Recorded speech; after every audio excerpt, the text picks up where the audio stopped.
Jin Air now gets to try their hand at blue side and maybe try to snatch away that Lee Sin for Umti this time around. No more Rek'Sai. Let's hope that we keep that champion in the patch notes and nowhere else. Yes, please. Don't want to see it again. Especially first rotation.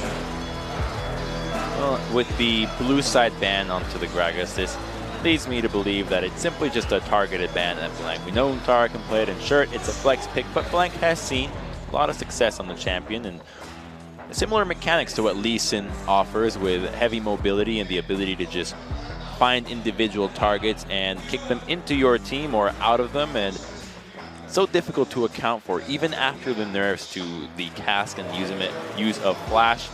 If you practice your Gragas well enough, you can actually proc your ultimate before your body slam connects. Therefore, you get the exact same move. It's a bit more mechanically intensive, and if your flash gets outplayed, then it just looks awful, but it can still be done. Look at that Orianna ban here against Faker. Don't want to let him have that on the red side. We've seen it as an answer towards Galio at times as well, and I think we should see a Galio ban here from SKT.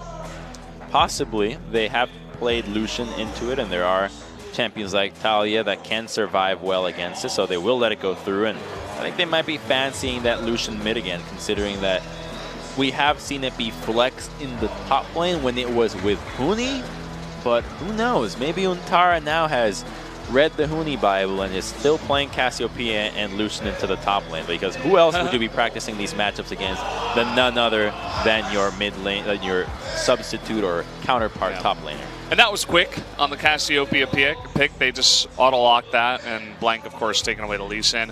Oh, no. No, Umti. Oh, no, There's don't do it. Please. You have a choice. Options. You have a choice. You don't have to play Rek'Sai. Does he know? His entire game's blanked out. It's only Rek'Sai. Okay. Yep, it's going to be it. Okay, well, at least she'll have a ganking opportunity against Cassiopeia wherever she goes, but they have to be so fearful of what SKT can bring to the table here. Are they really capable of flexing Cassiopeia top with Untara? We just don't know. We wouldn't have even known that before if Huni did not play it. So more power just shown at the hands of SKT that Jin Air responds with the most basic top laner and jungle and mid laner possible to make sure that whatever surprises that SKT throw out them will not be as effective as they would be otherwise. Yeah, the Galio Rumble duo, we've seen this so many times on blue side, and you can see the power of it. Double pushing lanes, a very strong top, a mid that essentially doesn't die and has a ton of map pressure once he hits 6.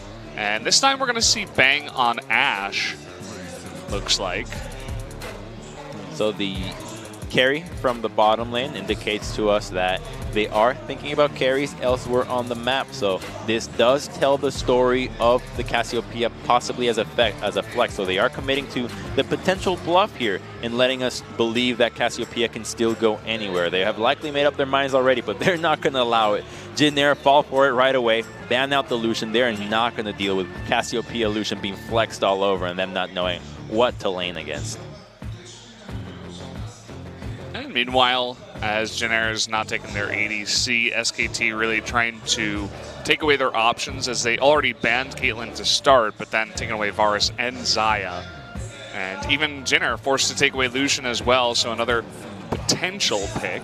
We don't see it too often anymore in that ADC. And there is Kalista, there is the possibility of a Jhin even, which I would actually think that Jhin would make some sense here in this matchup, and it is going to end up actually being Fiora for Untara. He has had some great games on this pick so far, and I love the decision from SKT here, saving the support for the final rotation.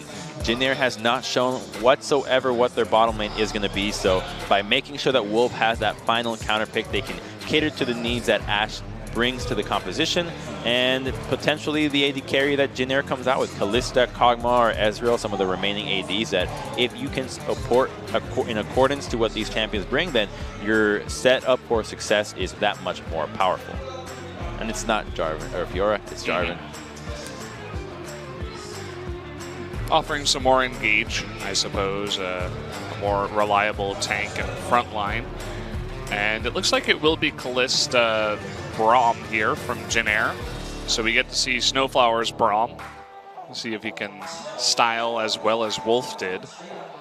Good comp there from Jin Air. Now they have lots of engage, skirmish power with Callista and the concussive blows, and SKT have a nice combination there between Cataclysm and Cassiopeia, and taking away the Tahm Kench would make sense in protecting your valuable members of Cassio. She can dodge out of an engage, come the late game team fights, and come out of his stomach when all the damage has been done. She is going to be capable of mauling down through everybody, and Callista is not going to have the easiest time against Cassiopeia, who can simply twin fang, point and click, so your dodging skills do not mean jack. Well, we're taking a look at Wolf with some Snowflower stats, and we're gonna, okay, there we go. You can see that his play in general has been pretty good comparatively to the other LCK supports. Definitely has been part of the reason why Jin Air has been looking better as a team overall. And what the bar graphs tell us is that he's been good. So Snowflower, so solid, and Braum is the up-and-coming support right now. I think Tahm Kench has already established himself as a beastly support. There really isn't a meta where it's Kench is in or Kench is out, no in between. He's definitely in right now, and Braum is making a case for the exact same with the rise of these auto-attacking AD carries as opposed to what we saw before between Jin and Varus that take a little bit longer to proc those concussive blows. Braum is great synergy with Callista, Xayah, and Twitch, and many more. Yeah, so Jin Air, I feel like, as you were saying, they do have a great comp here. They were playing decently from behind against SKT. I think on blue side with their composition, this is as good as a chance as they have going up against as strong a team as SKT. So you guys can take one last look at the compositions of both the teams right here. Look at how jacked Braum is, Santa Braum. What a beast. Can lift the reindeer with one arm. We'll see if Snowflower can lift his team by the arms here going into game number 2.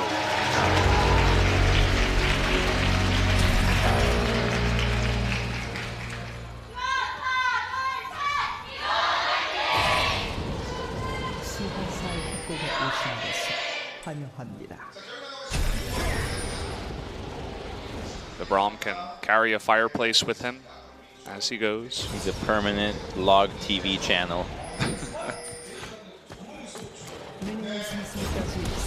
Portable as well. A portable fireplace? Yeah. Make any place extra romantic. It's a good gift. It's weird that no sparks or anything come out of that fireplace. How does it stay all in there? He warms it with his heart. As he says, the heart that doesn't answer my question. Muscle. Science can't explain everything. Look at the amount of Doran shields we have in this. I mean, the Doran shield did get nerfed slightly. It's more expensive on 7-Eleven. It's $450 now instead of $400, so you can only carry one pod, but still we have 5 members taking it. So if it's more expensive in the 7-Eleven, can you get it from another store for a bit cheaper? I wish you could. What if there was more than one store in League of Legends? That sounds a lot like another game. That just like really rings a bell. Maybe someday. League of Legends 2, perhaps? Who knows? Nobody knows. It does have a 2 in it. Well,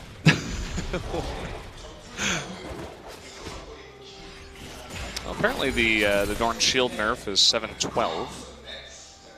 Just thought about that. But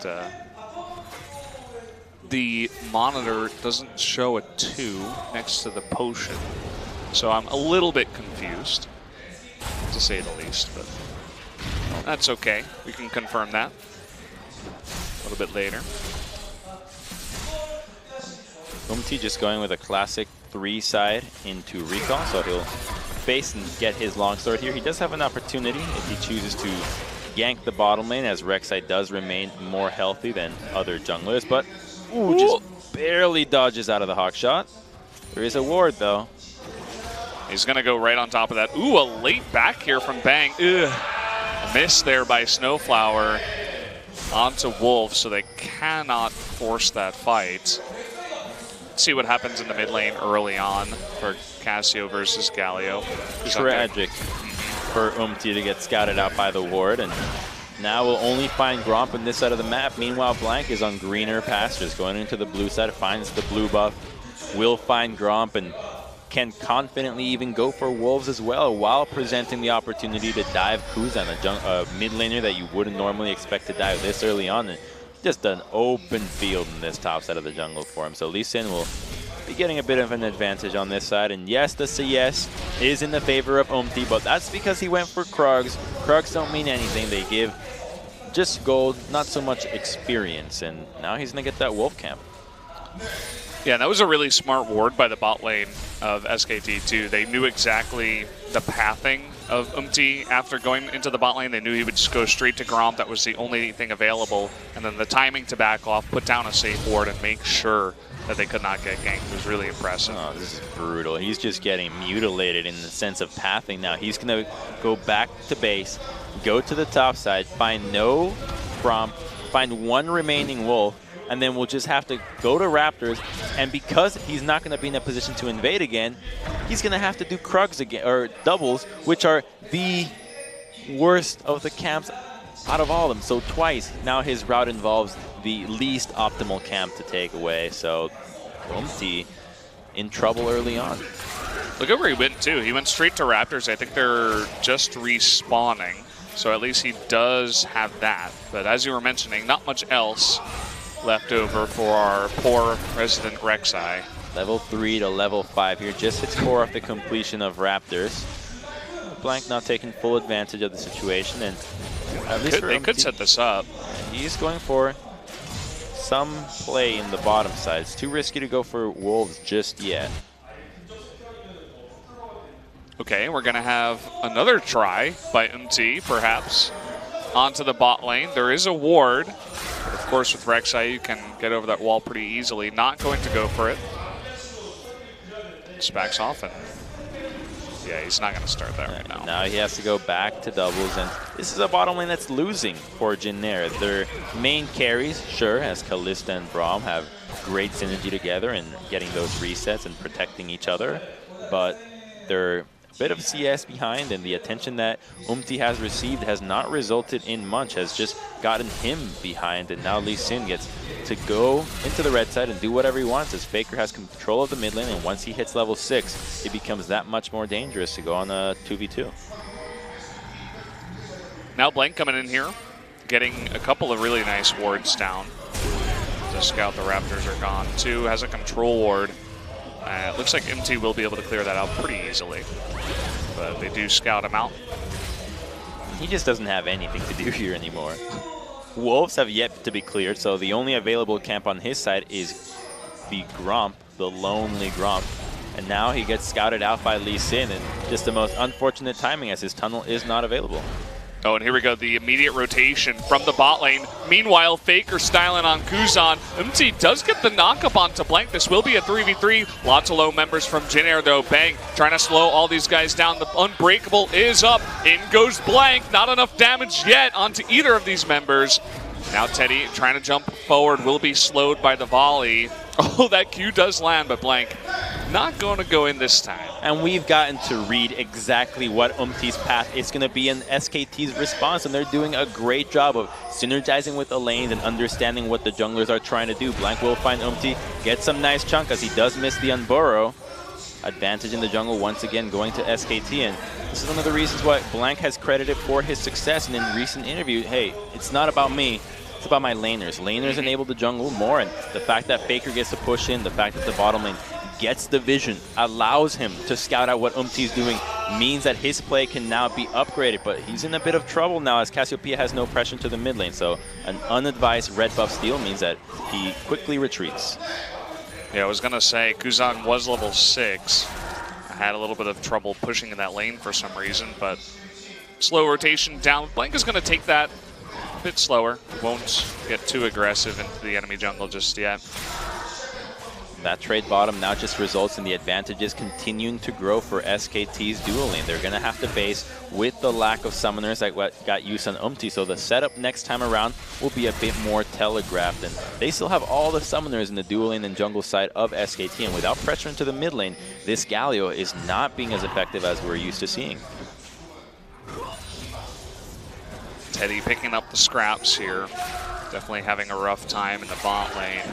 You see the Cutlass is picked up by Ashe. A couple of daggers on her way back.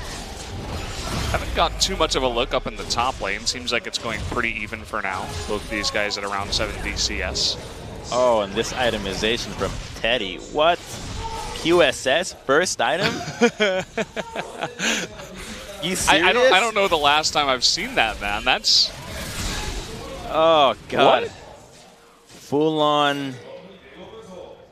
Oh, I can't say. I don't want to swear already. You know, it ends in mode. You know, it ends in mode. I know exactly what you're saying. Full on baby mode, right? Yeah, full on baby mode. Keep baby rage on this one, because what is that? Just, you have no chance of pressuring this side anymore. So all the attention that Umti tried to get is now in vain. Chances of winning a trade here are now minimal, as the damage will still remain for SKT. The only engage was Arrow. So if you don't just trust Snowflower to block it, right? He's got a blocking move. Yeah. You don't really use it for any other spell against this lineup. We talked about it before, how you generally don't want to go too defensive when you're already behind, but... Well, it's not so much that they're behind, it's just that it guts your ability to kill somebody. So now, because you have less damage, any mistake that SKT make will be much harder to punish, as it'll take you that much longer, and the chances are that they have more freedom to make mistakes, so they'll be stronger because they have an item advantage. Full-on damage items versus magic resistance in a lane where, okay, maybe you're going to get eaten by Tamken, sure, but, oh, just not good. It's kind of funny to see, too, from Teddy. I mean, him, Kuzan, Umti were the big carries for this, and when Umti was not very consistent in spring, Teddy would oftentimes be the guy that would actually show some signs of life for this team in spring, and I don't know, I would expect a little bit more confidence out of this guy. Now, hold that thought. Faker seemingly in a bit of trouble, but Umti just waiting nearby, deciding not to engage, as it looked like they did see Blank coming in from the right side. They are aware that Faker would not be stepping up had Blank not been in the area. It was a bit of an opportunity early on, but remember that this is a squishy Rek'Sai, fervor of battle, so once taunt is to go out, could likely just turn onto the Rek'Sai and kill him in a couple of spells, and that's the last thing you want to be doing, trading your life against a mid laner if you can allow a one-on-one, especially when a summoner trade is involved. So wisely, he does back away, but it opens up an opportunity for now Faker to recall, and probably not a completed item by any stretch of the word, so just a catalyst and some control vision. But it looks like they have set their sights on soloing out this Mountain Dragon, which with the pressure they have mid and bottom, seems like it's a near future situation for them. Yeah, we saw them starting it before when Faker had the blue buff, but they didn't want to take any chances then. Umti is going for that Rift Herald. We'll see if he starts it or just joins in the top lane. So not going to go for the Rift Herald. They're looking for a dive in the top lane. Here's the heroic entrance, the slow onto Intara, but there's the Cataclysm. Knock up onto Intara and the flag and drag, but still not enough to save his life. Umti on the Rek'Sai will pick up first blood, but here comes Bank in from the sidelines, able to pick up the remaining kill as Kuzan was just zoned out by the turret. Good read there from Genera, seeing that Jarvan was an opportunity into the top side. However, Untara played it to the best of his ability. Clears out the wave quickly, makes sure that the turret does not have that protection. Nobody else is going to be tanking that turret. Then uses Cataclysm and gets out with a sliver of HP. At least he gets him low enough that Blank can trade 1-for-1, and now this means that the mid lane and bottom lane can continue to grow their advantages, which now they're trying to trade, but you've got a QSS. You're not winning this one. Just kind of tickling this guy, and oh boy, Faker able to get his ultimate down onto Ixu, forcing the equalizer response just out of, you know, desperation there, and Ixu does not get killed, but will be forced to recall. Without Sums, it had to be the reaction from him. Had he not popped that equalizer, Faker would have had no trouble committing into going for the kill and would have likely just used his flash to secure the kill onto the Rumble. So good reaction then from him, but overstepping his boundaries, not respecting the Cassiopeia. And we'll take another look at the dive right there. Clears out the wave. So he uses Cataclysm immediately because he doesn't have the flag instantly, but the knockup from Galio was well timed in order to combo it with the taunt, so he wasn't able to flash right away. And Blank just picked that up on the end, as we mentioned before. We're seeing in live exactly what's happening in the bot lane. The Kalista can't trade back, and I think finally this turret is going to crack. The pressure might just be too much. Oh, Blank going to be knocked up here, forced to flash away. Although he has locked on to Kuzan, and we do see the rotation from the bot lane. In comes Wolf. At first is going to get that tongue lash, but immediately backs off. Not confident to go on in yet. Faker just trading a bit of damage with Umti, forcing him back. And look at that turret, extremely low. Bang, he wants it.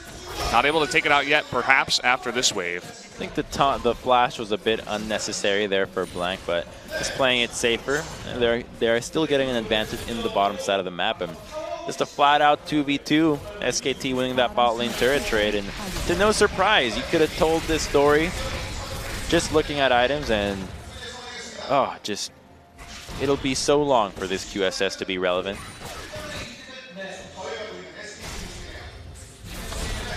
Yep, just not too happy about that one. I mean, if you're Kalista and you get hit by Petrifying Gaze, you're likely to die anyways until extremely late game if you have a couple of magic resist items. Otherwise, you're as good as dead anyways. And similarly with the arrow, you have meat shields on this team that are supposed to protect them.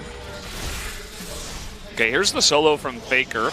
And meanwhile, Abyssal Voyage coming on in from Wolf. He's got Blank with the Umti. He's easily going to be taking out the arrow. Not even needed, but it actually hits Ixu in the top lane. Unbelievable. Wolf will get the Devour, and this is one dead Yordle. The kick in from Lee Sin. They're going to give that kill over to Antara, and should be able to start. Are you serious with that arrow? That was a 2-for-1. It would have hit both Umti and ends up lining it up perfectly on Ixu. I don't think I've seen an arrow that next level in a long time. The 400 IQ arrow out of Bang. So great bait there. Gets an Abyssal Voyage, but here's the arrow. Oh, right back into it. All he had to do is not stutter step back. It's like, I gotta give it to him. It was just so cool. I had to let him have it. We were gonna lose anyway. Nah, these guys having a bit of trouble, obviously. And the Rift Herald going over to SKT off the back of a couple of kills. And mid turret will be cracked here in just a second.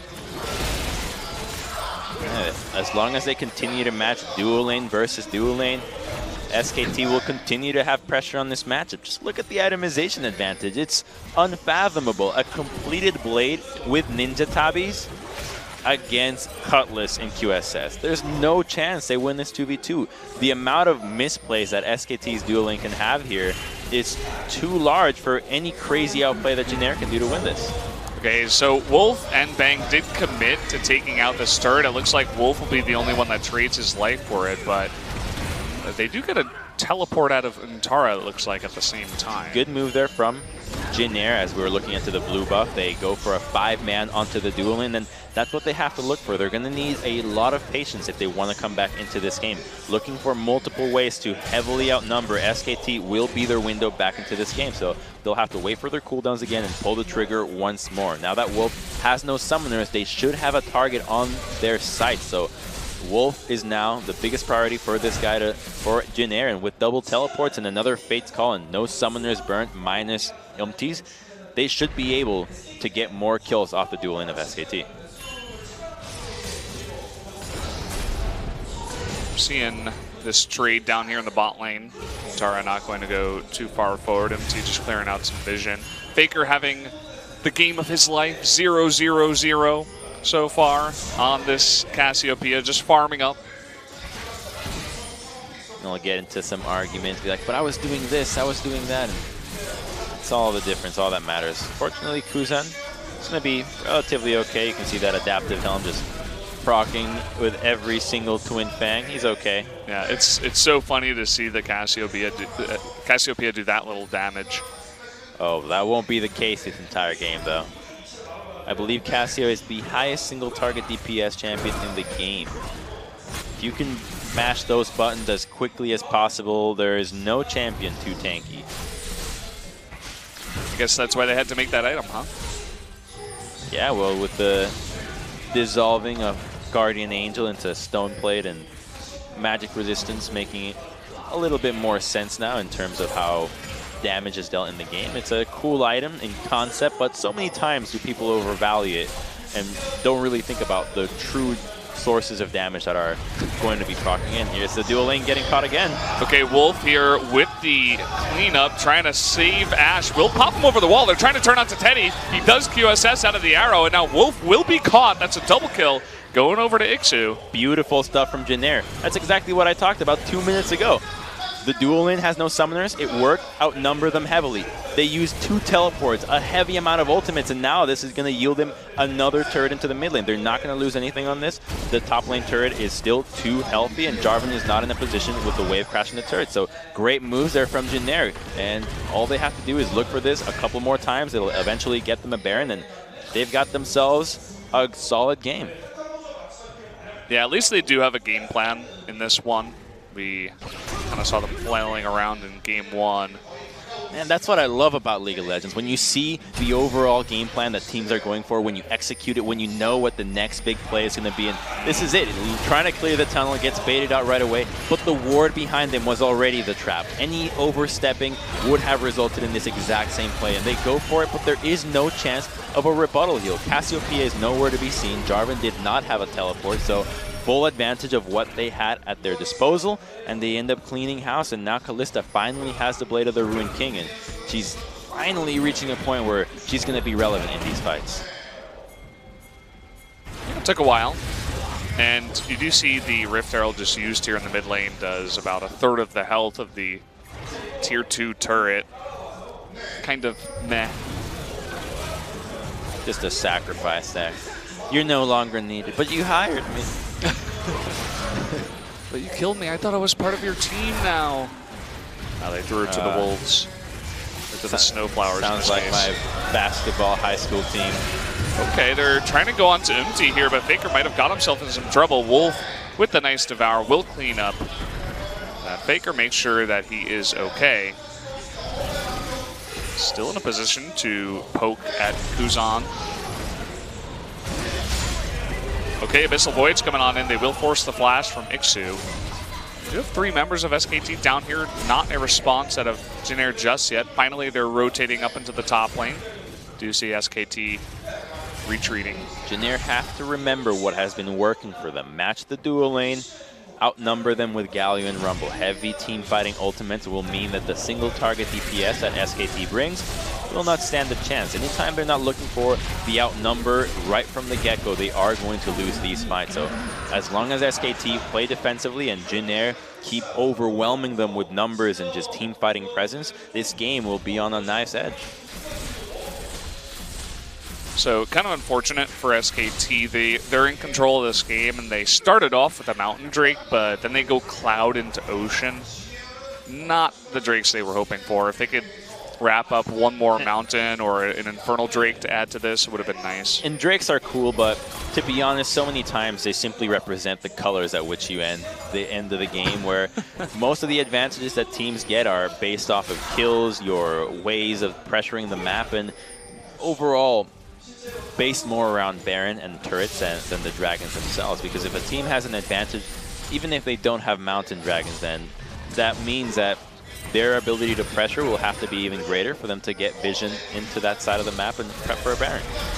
Faker very confidently coming forward 1v2. Umti and Ixu on the left side all alone. Really nice equalizer for the follow-up, forcing that heal out of Bang, trying to get them out of there. You can see that ticking damage. Bang already below half health, but no follow-up engage from Janair. I like that equalizer. Get him a little charred, force him to retreat. The heal had to be popped so that Bang did not suffer enough damage there and would not have to recall, as he can just lifesteal off the wave. And this means that that chunk damage SKT is not in a position to force a Baron right away, and that buys more time for Jinair to start clearing out some vision, and you can see Umti making full use of that. Immediately gets a tunnel in there, gets some more vision in odd places so that a control ward or a misuse of a sweeper will not find those wards, and so any attempt to rush or sneak from SKT will be thwarted, and they still have not found the ward, but SKT, oh, they're not falling for this one. They cleared it out immediately.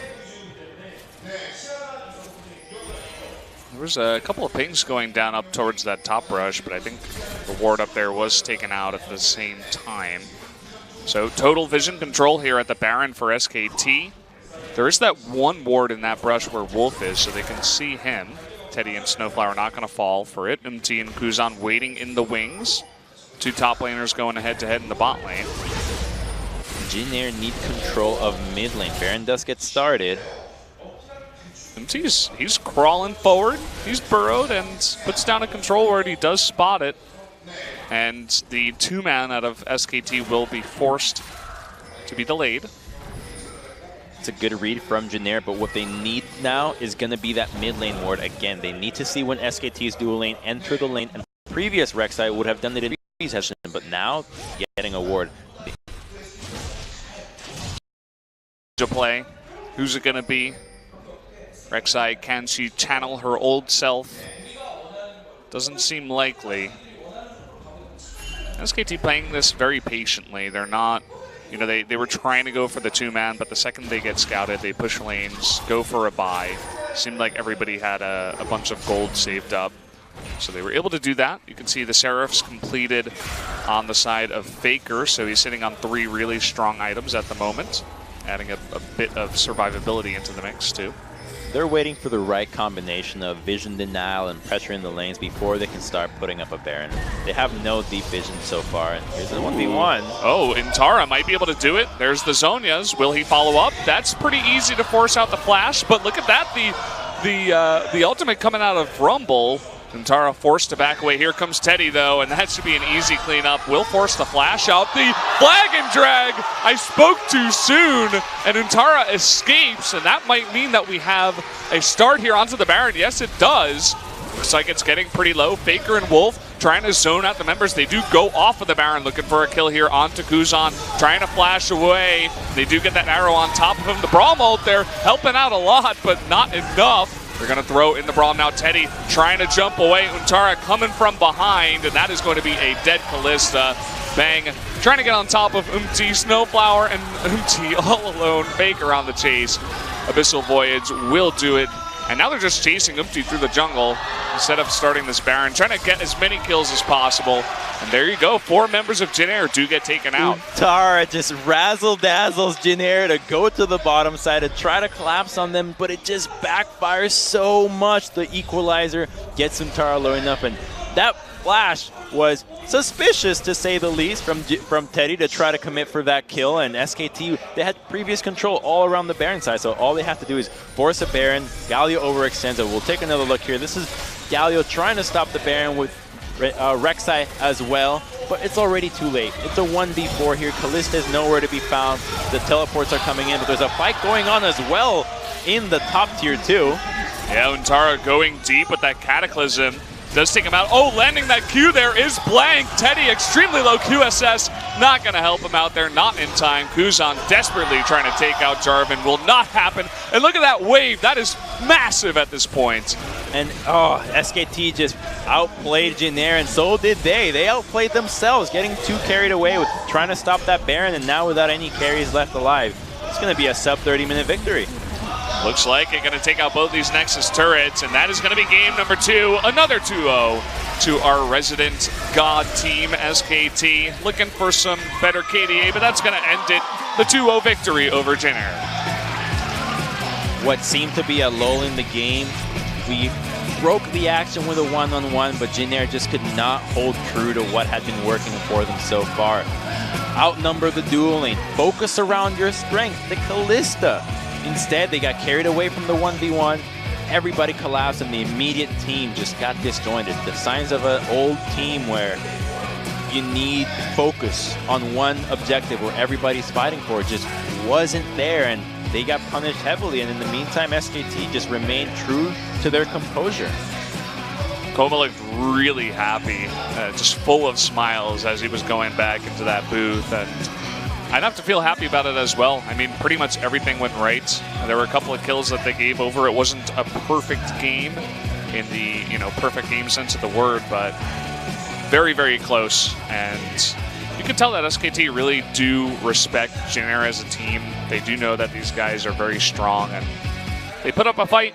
Not as good, though. And Untara and Blank able to pick up 2 extra kills. Blank going to 15-0. Exactly. Tonight. The strength of Jenner comes from them being able to recognize what the game-winning moves are. They've acted on it in Game 1. They did it again in Game 2. But halfway through the game, they just forget about it. It collapses for them, and plays that are erratic, that just don't make any sense, end up happening. So the shot calling is clearly suspect to the reason for this team to collapse in the mid and late stages in the game. Right now, we've seen them as an early game team completely shattering the expectations that we had of them coming into this season. But there's still semblances of if they can just hold it together. They're like a freak of freaks, but instead of Game 1, it's the first 20 minutes of the game. If they could just do that, but more often, I think we got ourselves a real powerful contender. I mean, this was the beginning of it. A nice dive up in the top lane. They give first blood to that kind of attack Rek'Sai, if you will. They do trade over a kill, but they're being very active. They're looking for those kills, using that pressure, but things get a little bit out of hand. MT gets out of position. This arrow is just out of control. Ixu's like, give it to me, I want it. That was a weird hitbox also, but I guess when you're dealing with a machine, it's like driving a new car. You're like, oh, I guess I don't really know where I can park. Ends up getting a little too close to the arrow and does get stunned and ends up giving 2 people. And here's another engage. I think this is the one we missed in the bottom side where the trading happened. So we saw this right at the tail end, the 1v1 with Ixu going for the kill, but here's where it all went downhill. They try to collapse on Untara. Sure, it looks juicy. Kalista's going to come through, and we thought she was going to die. He was going to die right away, but what a beautiful flashing outplay. In, and this crazy outplay. You can see Snowflowers there too, and as you were saying, this is when it all goes downhill. And they just felt the need to check the Baron right away, because between Kalista, Lee Sin, or Blade of the Ruined King, Ashe, a Cassiopeia with blue buff, and the Brawl and the Kench to tank everything, it's just so difficult to judge how long it's going to take. So they got caught off guard, went into face check, Galio out of position, and without Galio being there to protect for anybody else, there's no chance that Kalista can deal damage safely. I was making jokes about Faker's KD in that game, but just the little things. He actually landed the Q onto the Kalista, who is hopping back and forth, and that can be, I can speak from experience at a lower level, extremely hard to do as a Cassiopeia, but I mean from the God Emperor himself, easily landing that, following up with the damage, taking out Teddy. And that's going to be a pretty clean victory for SKT. Only 4 kills and 1 tower on the side of Jenner. And 27 minutes as they do end this first series in pretty short time. And while the victory was clean, I do think that Jenner is in the position where they should be. So here we go, guys. We are going to jump straight into the interview. Let's go straight to that. So hello, everyone. First, we have Wolf here for the interview.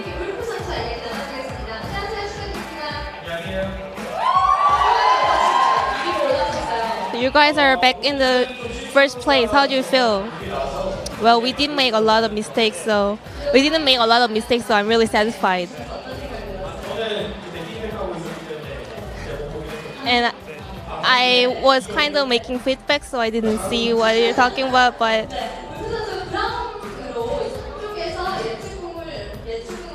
so on the team fight on the top lane, you hit the LeBlanc with your ultimate. So did you predict it, or was it a team call? Well, that was my decision. I did it by myself. There wasn't a shot call from my team, but if I use my ult to the back, LeBlanc can go to the front, so I knew I was going to hit her. And the moment you hit her with your ult, did you know that you're going to be the MVP? Well, at that moment, not really. In the booth talk, I saw like other players not agreeing with you're getting the MVP. So I know that's a joke. Well, I'm kind of, you know, like getting MVP is kind of awkward, so we're just making jokes. Yeah, we're just playing silly, but I think, yeah, we're all just playing around. And today, they didn't really put a lot of comments because I was the only player who made it really good. So Jaya and Rakan are like hottest bottom duo, and is there any plan for SKT to use them? Yeah, we're always ready. If any situation comes, we'll use it as we're ready. And who do you think will be the MVP for the second set? I hope me. Well, the MVP for the second set will be Untara on the Jarvan. Definitely have to give it to him here, I think. Classic bait there, game-winning bait, but a great outplay here on the 1v3 dive. Typically, most top laners would die right away. So, well-deserved for him.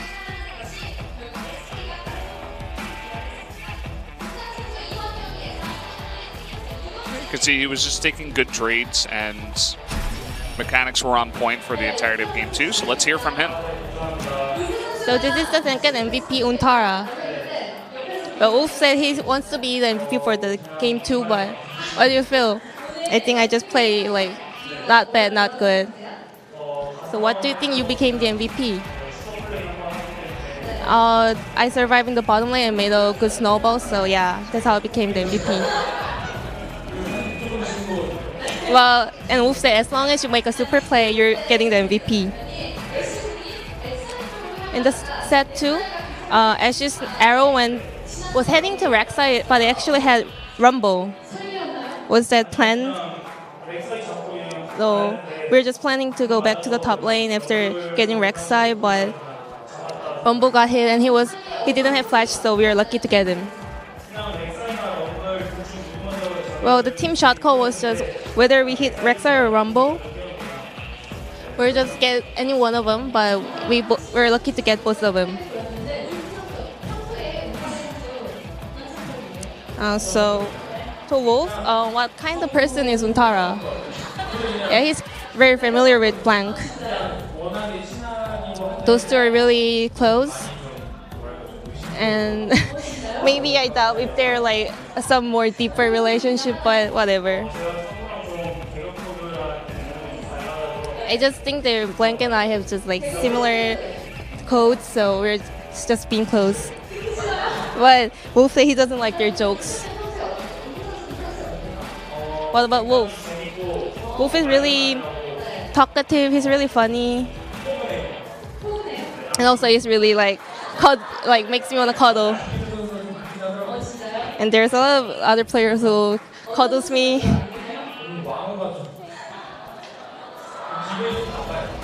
But when they cuddle me, I don't really feel good. I just want them to stop. So SK Telecom is on the first place. Any words for the season? So we don't have much matches left. We will do our best to show better results. And thank you for all the cheers from our fans. And hope they care from this hot weather.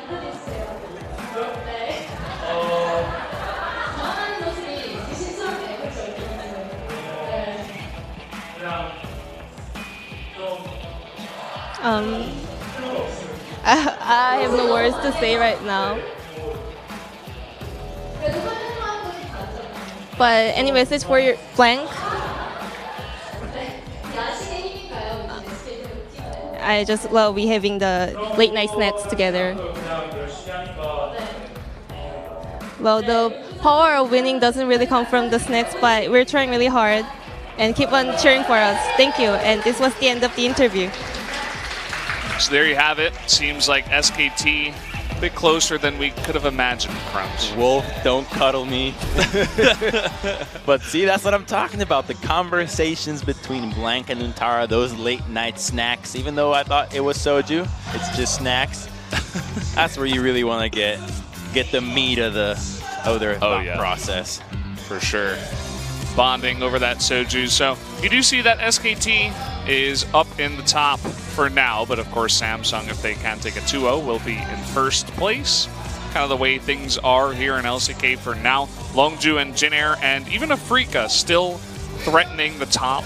It's like one group of 3, and then we got the next group of 3, and then we got the last group of 4, essentially, here in summer. The threat from Jin Air feels allowed at this point. That game was discouraging for me because while they did show those signs of, okay, intelligent decision-making, it did not last long at all. And if they can't keep that composure in just a matter of one game, we have a team that is known for inconsistency one step below them, the Afrika Freaks, who can at least hold it together for one game. Sure, it collapses after 2 and 3, but at least you got a segment of at least 50 minutes, whereas Jin Air is still dealing with the first 15.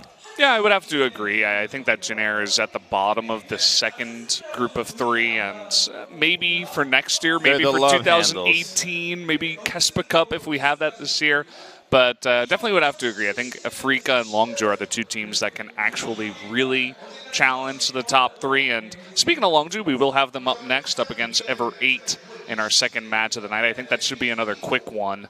And because this was a quick one, guys, we're going to go to about an hour and 10-minute break. I know you all enjoy that oh so much. And what are you going to do during the break, Crumbs? I'm going to, actually, I can't even, I'm going to go to the bathroom, wash my pits, and get a mango ice cream. Okay, well, points for honesty. I'm not sure what I'll do. Maybe I'll grab some food. Where are you going to get mango ice cream? Do they have that? I'll figure it out. Figure it out. Okay, maybe we can figure that out together. Guys, we're going to go to that hour and 10-minute break right now, so we'll see you then.